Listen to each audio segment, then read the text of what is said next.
Struggling to keep on your bed. Shaitan is taking me away from you.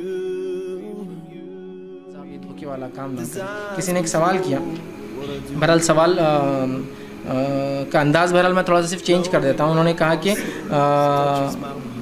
अंग्रेज़ी फ़िल्मों में जो लोग जो है बताते हैं जिसके अंदर लोग किस करते हैं, जो मुंह में मुंह डालकर करते हैं, जिसको बहरहाल आम ज़बान में बहरहाल इसको फ़्रेंच किस बोलते हैं। ठीक, ये तफसीलात में मैं इसलिए जा रहा हूँ कि फिर मैं तालिब इल्म हूँ, ये तमाम चीज़ें हमारे स्टडीज़ में पार्ट होती है, इस वजह से ये शख्सियत साजी में उसमें बहरहाल तो इसको फ़्रेंच किस बोलते हैं। तो उन्होंने कहा क्या ऐसा बोसा लेना, उर्दू में एहतराम की ज़बान में आ रहा हूँ, बोसा लेना फ़्रेंच एतबार से क्या ये दुरुस्त है? तो देखिए शरीयतन इसमें कोई मुमानियत नहीं है, सिवाय रोज़े की हालत में आप ये नहीं कर सकते, इसलिए कि रोज़ा ज़ाया हो जाएगा फिर, बस इतना ही इसका है। समझ रहे आप कि मुंह में मुंह डालकर जो बोसा लेते हैं किस जिसको कहते हैं फ़्रेंच की आम ज़बान में, तो ऐसा करना शरीयतन हराम नहीं है, बल्कि ये तो मोहब्बत के तकाज़ों में है। आप सल्लल्लाहु अलैहि वसल्लम की रिवायत आती है कि माँ आयशा फरमाती, बहरहाल वो रिवायत हैज़ से भी मुताल्लिक़ आप फरमाती है, मैं हैज़ की हालत में होती और एक गिलास से पानी पीती, जिस जगह से मैं पानी पीती रसूलुल्लाह को जब वो गिलास देती तो आप वहीं से पानी पीते। फिर वो फरमाती मैं हैज़ की हालत में होती और जिस बोटी के जिस हड्डी के जिस हिस्से पे से गोश्त खाती उसी हिस्से से वहीं से आप सुन खाते। हैज़ की हालत में होती, मतलब हैज़ में औरत नापाक नहीं होती, बताना भी बहरहाल एक चीज़ ये भी आ गई। दूसरा ज़ाहिर सी बात है जहाँ से औरत पानी पीएंगी तो लुआब लग जाएंगे ना, ठीक।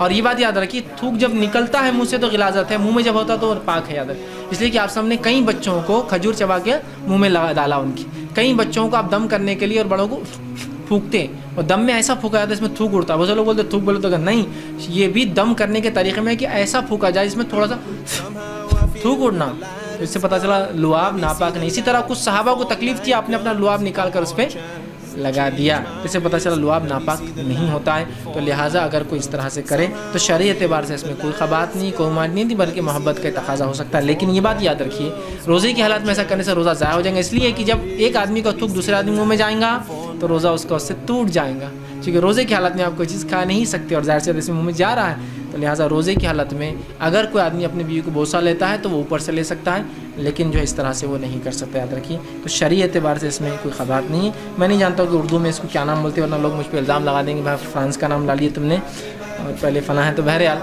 शरई एतबार से मुझे नहीं मालूम, चूँकि फ़्रांस की बहुत सारी चीज़ें दुनिया मशहूर है, उसकी दाढ़ी मशहूर है, उसका किस मशहूर है, उसका फ़लाँ, इसलिए मैंने वो नाम लिया। दुनिया के एतबार से बहरहाल जो भी इसको उर्दू ज़बान में बोले, बहरहाल मकसद ये था कि इसका शरई हुक्म बताना।